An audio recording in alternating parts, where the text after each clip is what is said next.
Espiritu Santo.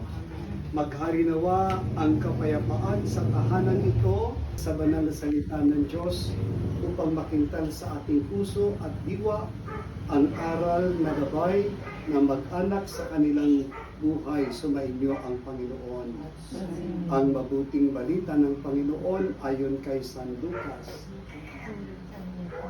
Pagpasok niyon sa alinmang bahay, sabihin muna ninyo, maghari nawa ang kapayapaan sa bahay na ito. Manahan ka, Panginoon Yesu Kristo, sa piling nagpapasya sa bahay na ito at tumihingi ng pagbabasbas sa iyo upang sa paglagi nila dito kanilang madama ang iyong pagkupkop, upang sa paglabas dito kanilang makamit ang iyong pagtataguyod, at upang sa pagbabalik dito kanilang mapaunlakan ang iyong pagpasok hanggat kanay sumapit sa iyong inihandang tahanan sa maligayang pagpisan sa iyong Ama sa kalangitan.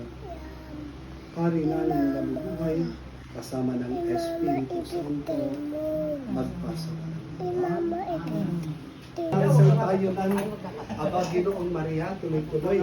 Aba Ginoong Maria, napupuno ka ng grasya, Ang Panginoong Diyos ay sumasa iyo. bukod Kang kang pinagpala sa babaeng lahat at pinagpala naman ang iyong anak na si Okay, Jesus. akit na po tayo. Sino pang magagay?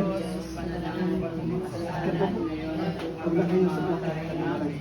Aba Ginoong Maria, napupuno ka ng grasya, Ang Panginoong Diyos ay sumasa iyo.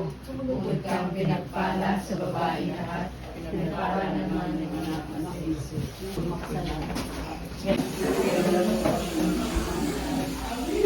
Aba Ginoong Maria, Napupuno ka ng grasya.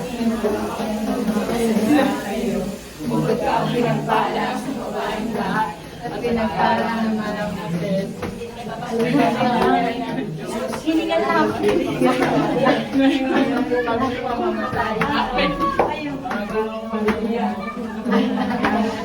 Ang Panginoong Diyos ay sumasa iyo. Bukod kang pinagpala sa babaeng lahat at pinagpala naman ang Jesus. Santa Maria, Ina ng Diyos, salamat ka lang. Malawalan ko kami naman. huli na ito. Huli na ito. Panginoong Maria, Langit ng susunod ng grasya, sa mga biyayang ating tinanggap at sa bagong bahay na ito at kusanin na kung saan itirahan ng ating kapwa-tao. Muli nating itaas ang ating mga panalangin sa Diyos Ama.